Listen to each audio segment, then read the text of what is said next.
Hello class, today we'd like to look at some uh, homework questions from inequalities. So today's the first part. Here we have 2x cubed plus 4x squared minus 6x has to be less than 0. So let us try to get started with this one. See, in order for us to look into these polynomial ones, it's quite nice if you can assume the equation first. So here we have 2x cubed plus 4x squared minus 3.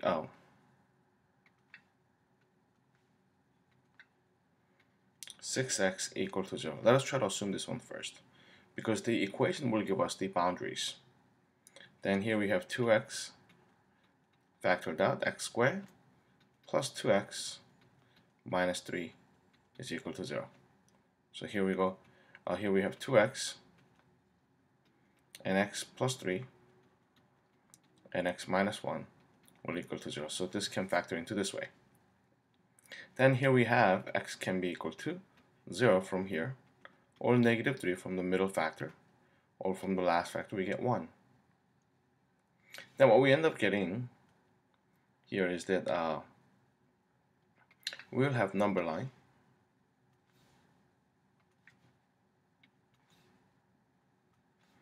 and we can assume that this is negative 3 and this can be 0 and this can be 1. Now in this case, we have 4 different intervals because we have 3 boundaries, and we just have to check up on each point here to see which one would have given us the negative values on the left side of the expression. Now, so we can try to check up on each one of them, such as here when x equals negative 4, or here we can check x equals negative 2, or here, so forth and so on. But in this case, in case of polynomial functions, we know how the graph looks like, so we can simply use that to get the hint. You see, the leading coefficient here is positive. That means the graph would have gone something like this. So therefore, if I had to follow that path, then what would have happened is that my graph would have been somewhat like this. So therefore, here we have, this would have been negative. This would have been positive because it's above the number line, which is basically the x-axis. Here this would have been negative, and here it would have been positive. Since we are looking for these sections where things are less than 0, our answer must be here, this section, and then in the middle, right over here.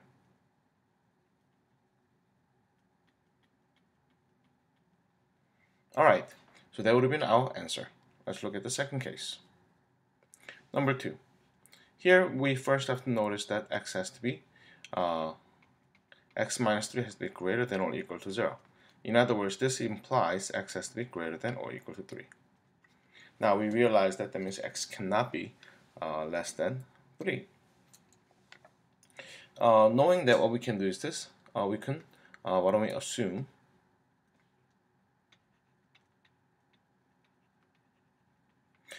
the equation, then it will also get us the boundaries. Then obviously we can square each side, which will get rid of the radicals. Then we have x minus 3. And on the right side we will have 4x squared minus 4x plus 1. Bring everything onto one side, we'll end up getting 0 equals. Here we have 4x squared and then minus 5x and plus 4.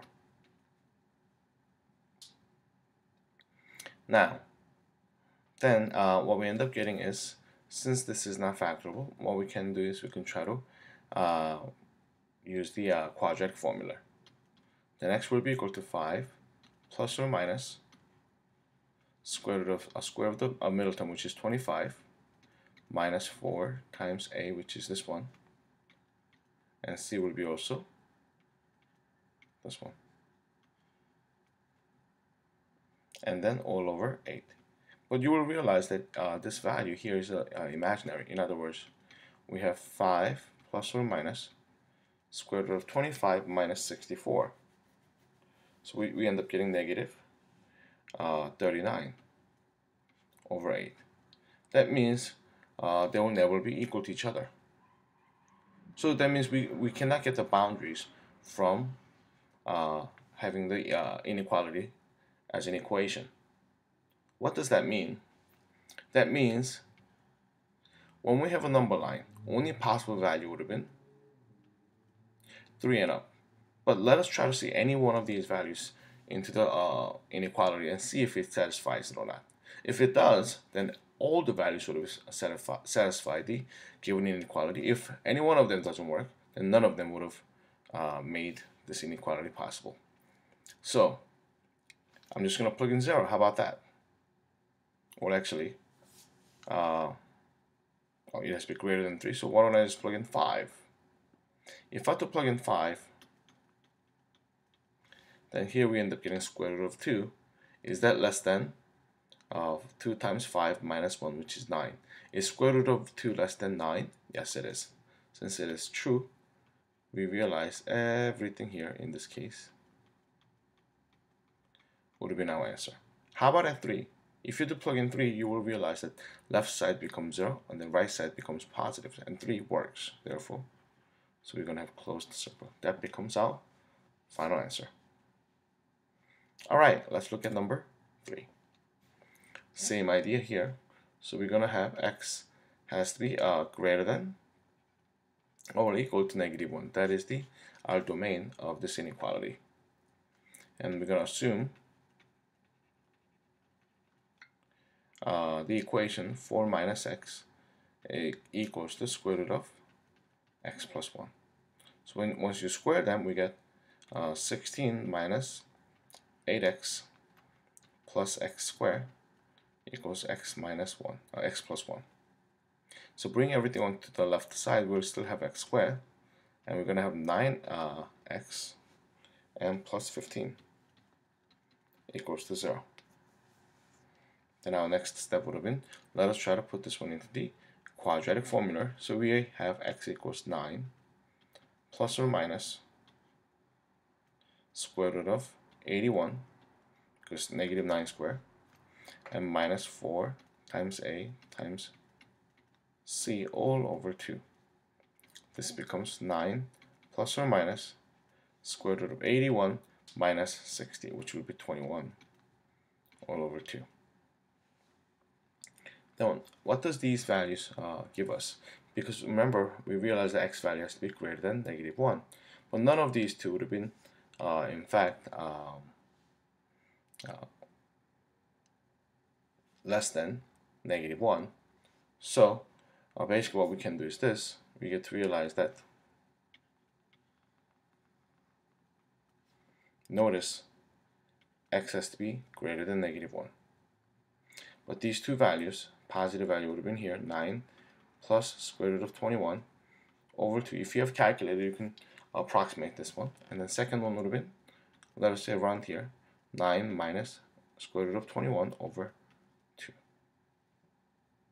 Now, but you realize that, let us try to plug in. Now notice that we don't have 4 intervals here, because these values on the left side is not valid anyway. So we're going to plug in the values here, or here, and here. So how about this one? Values here, which we can plug in, would have been x equals 0. If you plug in 0 here, this becomes 4, while this becomes 1. And does that satisfy? Yes, it does. How about in between in this section? So let us try to plug in. Let's try to see this one for a second. This one becomes about 4 point something. So 9 minus 4 point something divided by 2 would have been about 2 point something. So why don't I just use 3 for a second? So if I have to use 3, then this side becomes 4 minus 3 becomes 1, while on the right side it becomes 2. So it's not going to work. And on the rightmost corner, so let us say what if we have x equals 10, for example, then on the left side we'll end up getting negative, while on the right side we're going to get positive numbers, so this will not work either. So therefore only possible answer is from here to here. Now, then one thing which we get to realize is if you have to plug in 9 minus square root of 21 over 2, that will make left side equal to the right side. But that's not what we want because it has to be greater. So this portion will be open circle. But if you have to plug in -1, you will realize that left side becomes 5, while the right side becomes 0. So in fact, interestingly, this will be included. And our answer will be something like this. Left side is closed circle, and the right side is the open circle. Let's look at number 4 for a second. Here, since 9 minus x squared has to be greater than or equal to 0. What does that mean? This basically means that the x cannot be greater than 3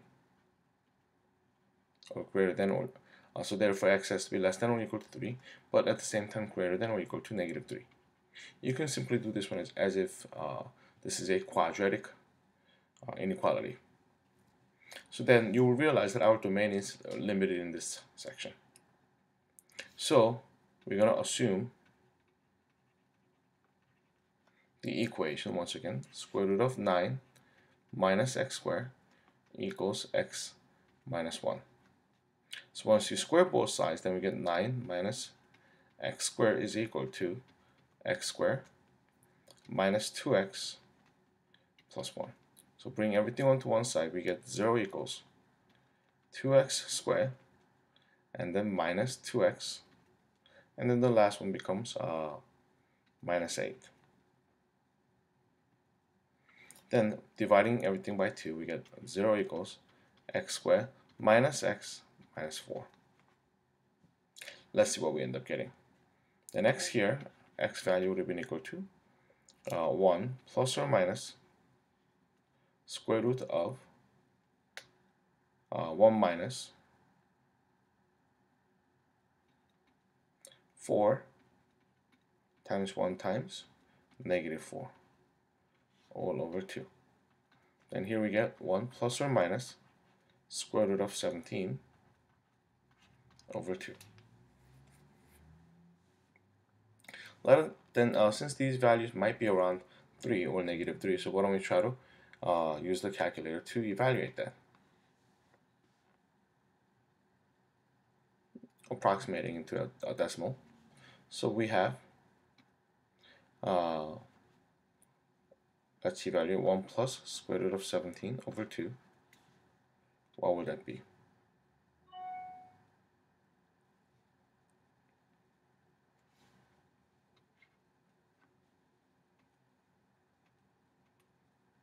Alright, so here we have 1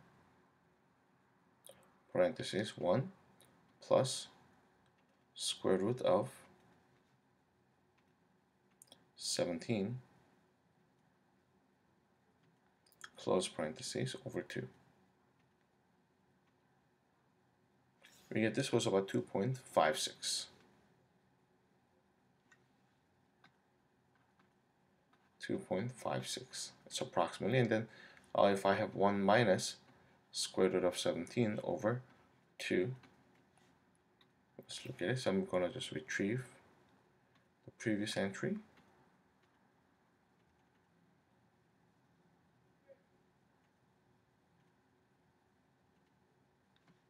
And then I'm going to just call it as negative and then press enter. Okay, negative 1.56. So both values are within this domain, so it's okay. Then let's try to look into this one. Our number line then goes to -3 and negative 1.56 and 2.56 and 3. So we don't have 1, 2, 3, 4, 5 intervals, but in fact we have 3. 1, 2, 3, because beyond 3 and then beyond -3 are not part of our domain, so we don't have to test up on that. So let us try to look at one at a time. Here, which number can we plug in? Maybe we'll test x equals -2, because that's between these two numbers. Then on the right side, we will end up getting -3. And can -3 ever be greater than a positive number if you have to plug in -2 on the left side? No. So this will not work. In between, we can plug in 0. How about that? If you have to plug in 0, same thing will happen. So it's not going to work. How about on the right side? From 2.56 to 3. What if you have to plug in 2.8? Let's try to do that for a second.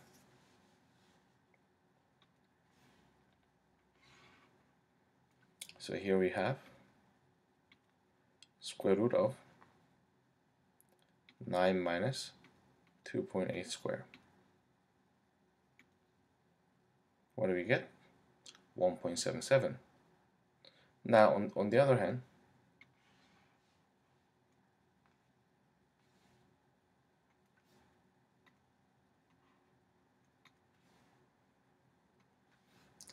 on the right side becomes 2.8 minus 1 becomes 1.8-ish.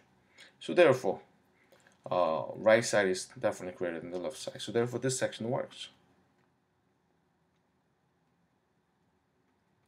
This is our answer.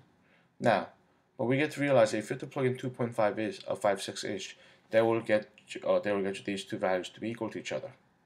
But if you have to plug in 3, in this case, left side would have been equal to 0, while right side is equal to 2. So 3 is accepted value, it's included, so closed circle, while the left side is open circle. And that becomes our answer. Alright, so I'll see you later with second part of the inequality homework. See you later, bye-bye.